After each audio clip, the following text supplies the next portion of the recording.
Good morning friends, welcome back to my new vlog. और बताइए कैसे हैं आप सब। आई होप आप सब बहुत ही अच्छे से होंगे और हम सब भी ठीक हैं। तो फ्रेंड्स, व्लॉग है संडे का और टाइम हो रहा है करीब सुबह के 8:15 8:30 का टाइम हो रहा होगा। तो सभी लोगों की छुट्टी थी तो थोड़ा सा लेट ही जागे थे और उसके बाद मैं लग गई किचन में नाश्ता बनाने के लिए। और एक साइड गैस पर मैंने चढ़ाई हुई है चाय और एक साइड में तैयारी कर रही हूँ। गैस पर जो कॉर्न होते हैं, स्वीट कॉर्न, वो रखे हैं मैंने बॉईल करने के लिए, क्योंकि मैं बना रही हूँ स्वीट कॉर्न चाट, जो मैंने एक बार आपके साथ शेयर भी की थी। बहुत ही टेस्टी लगती है। तो कॉर्न रखे हुए थे। कल जो है दवा लेने गए थे, तो मैं जो है वहीं सामने मॉल होता है वहाँ से ले आई थी। आपके साथ कई बार मैंने शेयर भी किया है। सामने ही जो है सारा जो सामान है ग्रॉसरी वगैरह का वो मिलता है। तो ख़त्म हो गए थे तो वहीं से जो है कल ले आए थे। तो बच्चों ने फरमाइश कर दी बनाने की, तो मैंने कहा चलिए बना देते हैं। तो बस यहाँ पर बॉयल हो गए थे और प्याज टमाटर वगैरह मैंने कट कर लिया था, हरी मिर्च। और बस यहाँ पे मैंने थोड़ा ऑयल डाला और उसमें एक टिक्की बटर की डाली, क्योंकि बटर में ही इसका जो टेस्ट है वो अच्छा आता है। बटर ना हो तो मैं ऑयल में भी बना लेती हूँ, बट बटर था तो मैंने जो है उसी में जो प्याज टमाटर हरी मिर्च थी उनको हल्का सा सौटी कर लिया है। और बस इसको थोड़ा सा पकने देंगे और उसके बाद ये जो कॉर्न बॉईल किए हुए रखे हैं ये डाल देंगे। और ये कॉर्न जब मैंने बॉईल किए थे तो थोड़ा सा नमक डाल दिया था पानी में, जिससे इनके अंदर थोड़ा नमक का टेस्ट आता है ना, तो अच्छे लगते हैं। और बस कुछ भी नहीं डालना है इसमें, सिर्फ जो है ऊपर से अच्छे से मिक्स करने के बाद मैं डालूँगी इसमें चाट मसाला। धनिया डाल सकते हैं बट धनिया मैंने नहीं डाला। चाट मसाला से ही जो है जो टेस्ट है वो अच्छा आता है। वैसे भी चाट बना रहे हैं और उसमें चाट मसाला ना हो तो ये तो हो नहीं सकता। तो बस ऊपर से चाट मसाला डाला है टेस्ट के अकॉर्डिंग। और बस हमारी जो स्वीट कॉर्न चाट है वो बनकर तैयार हो गई है। और उधर चाय भी जो है हस्बैंड को मैंने दे दी थी, बन गई थी, तो बाकी की जो है रखी हुई है। तो अब उसको मैं फिर से गर्म करूँगी और फिर हम लोग जो है करेंगे अपना ब्रेकफास्ट। और जैसे कि आपको पता ही है कि घर पर जो है हिमानी आई हुई है। मैंने व्लॉग भी शेयर किया था। शिवरात्रि वाले दिन जो है आई थी, भैया और हिमानी दोनों आए थे। तो भैया हिमानी को छोड़कर चले गए वापस। और हिमानी क्यों आई है मैंने ये भी बताया था कि मैं आपको बाद में बताऊंगी। तो असल में हिमानी को ना हेयर्स में प्रॉब्लम हुई है, स्कैल्प में। उसके ना एकदम एक राउंड राउंड सा बिल्कुल पैच हो गया है, जहाँ पे उसके सारे जो बाल हैं वो झड़ गए थे। बिल्कुल एकदम चिकना हो गया, जैसे एकदम बाल्डनेस होती है ना, बिल्कुल वैसे ही एकदम राउंड राउंड उस जगह के एकदम सारे बाल उड़ गए। तो वहाँ पर भी उसका ट्रीटमेंट चल रहा था काफ़ी टाइम से, बट वहाँ पे आराम नहीं मिला। तो मैंने ही बताया था, मेरी यहाँ ट्रीटमेंट चलती ही है, आपको पता ही है मेरी स्कैल्प की। तो वही जो है मैंने बताया था कि अगर आराम मिल रहा है तो ठीक है, अगर ना मिले तो इटावा आ जाना। तो बस वही जो है वो दिखाने के लिए आई है। तो मेरे भी आप सभी को पता है इस स्कैल्प में जो है दिक्कत है। मेरे भी बाल्डनेस जैसा हो जाता है, वहाँ पर बाल नहीं होते हैं, झड़ जाते हैं सारे, एकदम चिकना चिकना हो जाता है जो स्कैल्प होती है। वैसे ही उसका हुआ था। तो घर पे सभी लोगों को यही लग रहा था कि इमानी को भी जो है अपनी भैया भाभी यही बोल रहे थे कि अपनी बुआ वाली जो बीमारी है वो हो गई है घर पे, मतलब सभी को यही लग रहा था।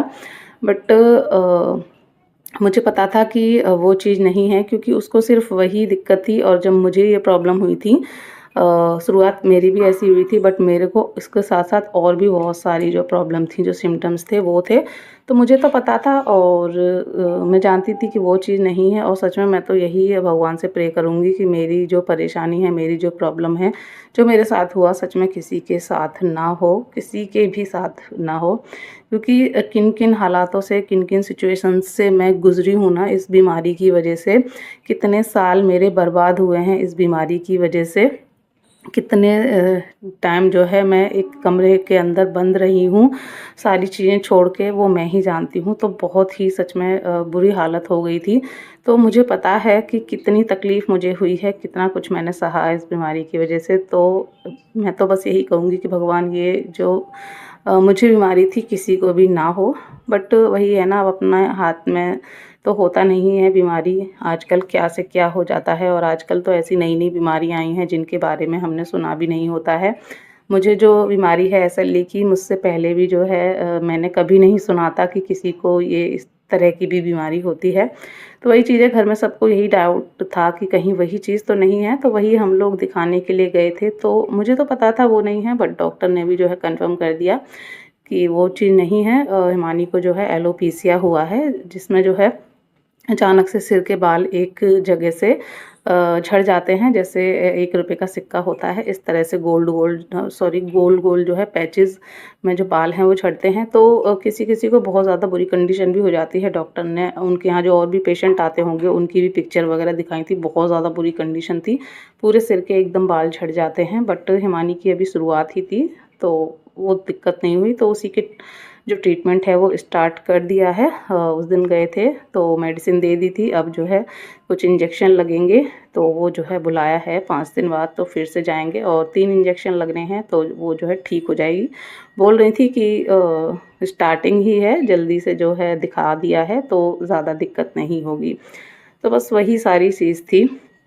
तो फिर भी कुछ भी हो, बेशक वो चीज़ ना हो, लेकिन फिर भी परेशानी तो परेशानी ही होती है। सब लोग परेशान हो जाते हैं कि आखिर ऐसा क्या हो रहा है, ये क्यों हो रहा है। तो बस वही था, उसको दिखाने के लिए हम गए थे। तो देखिए यहाँ पर बातों बातों में मेरे सारे काम हो गए। हम लोगों ने ब्रेकफास्ट किया, ब्रेकफास्ट के बाद फिर जो है पूरा जो किचन है वो क्लीन किया, सारे बर्तन धुल कर रखे, और बर्तन हिमानी ने ही धुल दिए थे। और उसके बाद जो है मैंने झाड़ू लगाया, फिर मैंने पोंछा लगाया, साथ ही मैंने जो कपड़े हैं वो भी धुलने के लिए डाल दिए हैं मशीन में। तो कपड़े भी जो है धुल रहे हैं, और बस यहाँ पर जो पोंछा है वो मेरा लग चुका है। इतने में जो दूध वाले भैया थे वो भी आ गए थे, तो मैं यहाँ पर रख दूँगी दूध गर्म होने के लिए। और बच्चे चले गए हैं बाथरूम में नहाने, तो मैं जाऊँगी बच्चों को अभी को नहलाऊँगी और बाबू का जो है हेयर वॉश करूँगी। उसके बाद जो है फिर अपने बाकी के जो काम है वो भी करने हैं, कपड़े वगैरह ड्रायर में से निकालूंगी, और जो है लंच भी बनाना है। नाश्ता बनाया था आज, तो फिर लंच सुबह नहीं बन पाया। वैसे सुबह ही बना लेती हूँ ज़्यादातर, आप देखते ही हैं, बट आज सुबह नाश्ता बनाया था, तो अब लंच जो है बाद में बनाऊँगी। और बस यहाँ पे बच्चों को नहला दिया था, और यहाँ पर मैं अभी को कर रही हूँ रेडी। और अभी के पैर में थोड़ी सी चोट लग गई थी, तो उसकी वजह से जो है वो रो रहा था, वही दिखा रहा था। और यहाँ पर मैं उसको बाल वगैरह बना दूँगी, और उसके बाद जो है मैं जाऊँगी कपड़े निकालने के लिए। और इसी के साथ एक बात और आपसे करनी है कि कमेंट आ रहे हैं काफ़ी, दीदी आप बताइए क्या काम करते हो, क्या काम करते हो। तो बस मैं जल्दी ही उसके ऊपर जो है प्रॉपर वीडियो लेकर आने वाली हूँ, क्योंकि इस तरह से बता भी मैं दूँगी तो आपको समझ में नहीं आएगा कि क्या है कैसे है। तो प्रॉपर मैं उसके लिए जो है वीडियो लाऊंगी जल्द ही। तो आप लोग जो है थोड़ा और वेट कर लीजिए, मैं ज़रूर बताऊंगी क्या है कैसे है। तो बस यहाँ पे बच्चों को रेडी किया, उसके बाद सारे जो कपड़े थे वो मैं ड्रायर में से निकाल कर ले आई हूँ। और बाहर काफ़ी अच्छा हो रहा था, हल्की हल्की धूप थी, और पेड़ के नीचे तो छाँव ही रहती है, तो हवा चलती है ना ठंडी ठंडी, काफ़ी अच्छी लगती है। तो बच्चे हिमानी सब जो है यहीं बैठे हुए थे। तो मैं कपड़े ले आई थी, तो हिमानी जो है हेल्प कराने लगी थी कपड़े डलवाने में। तो उधर की साइड जो है कपड़ों तार पे जो है काफ़ी धूल हो जाती है, तो वही मैंने हिमानी से बोला था कि थोड़ा कपड़ा लाके जो है उधर पोंछ लो, क्योंकि काफ़ी मिट्टी है तो वो जो है कपड़ों पे लग जाएगी। तो वही जो है कपड़ा लाकर वो पोंछ रही थी। और उसके बाद यहाँ पर हमने कपड़े जो हैं वो सारे फैला दिए हैं, और थोड़े से और रह गए हैं तो वो मैं डाल आई हूँ, तो वो दूसरी बार में जो है धुल जाएंगे। और 2 दिन हो गए हैं मुझे कोई भी व्लॉग वगैरह नहीं आया, क्योंकि अब जो है मौसम काफ़ी चेंज हो गया है। तो सारे जो भी गर्म कपड़े थे ना, मैं 2 दिन से उसी में ही लगी हुई हूँ। सारे कपड़े जो है मैंने धुल धुल कर रखे हैं, और सारे जो है जहाँ से भी निकाले थे वहीं के वहीं जो है मैंने सेट किए हैं। तो मेरा जो है बिल्कुल भी मन नहीं हुआ कि मैं वीडियो शूट करूं। मुझे ये था जल्दी से अपना ये जो काम है वो निपटा लूं, और उसके बाद जो है मैं अपना प्रॉपर जो व्लॉग वगैरह है वो शूट करूं। तो यही था, 2 दिन से इसीलिए व्लॉग नहीं आ रहे थे, क्योंकि मैं थोड़ा बिजी थी कपड़ों वगैरह में। सारे जो भी कपड़े थे दोनों अलमीरा से निकाले, और सारे जो भी धुलने को थे वो मैंने धुले सुखाए, फिर उनको जो है मैंने जगह पे रखा, कुछ बक्से में रखे, कुछ बेड में रखे। तो 2 दिन से यही सब चल रहा था। अब सारे जो कपड़े हैं वो गरम रख चुके हैं, और जो भी गर्मियों वाले कपड़े थे वो सारे मैंने निकाल लिए हैं। बहुत काम हो जाता है जब सर्दियां आती हैं और गर्मियां आती हैं ना, तो सच में कपड़ों का बहुत ज़्यादा काम हो जाता है। बस उसके बाद मैं नहाने चली गई, फिर जो है मैं लग गई यहाँ अपना लंच में। तो आज मैंने आलू प्याज की सब्ज़ी बनाई है, हरा वाला प्याज होता है, उसमें मटर भी डाली है, और बस लंच हो गया था, बच्चों को खिला दिया। उसके बाद मैं और हिमानी यहाँ पर बैठकर अपना लंच कर रहे हैं, तो थोड़ा सा टीवी देख रहे हैं। तो चलिए इसी के साथ व्लॉग को करूँगी एंड। आशा करूँगी व्लॉग आपको अच्छा लगा होगा। अच्छा लगा हो तो लाइक कीजिएगा, चैनल को सब्सक्राइब कीजिएगा। मिलेंगे नेक्स्ट व्लॉग में, तब तक के लिए बाय बाय, टेक केयर।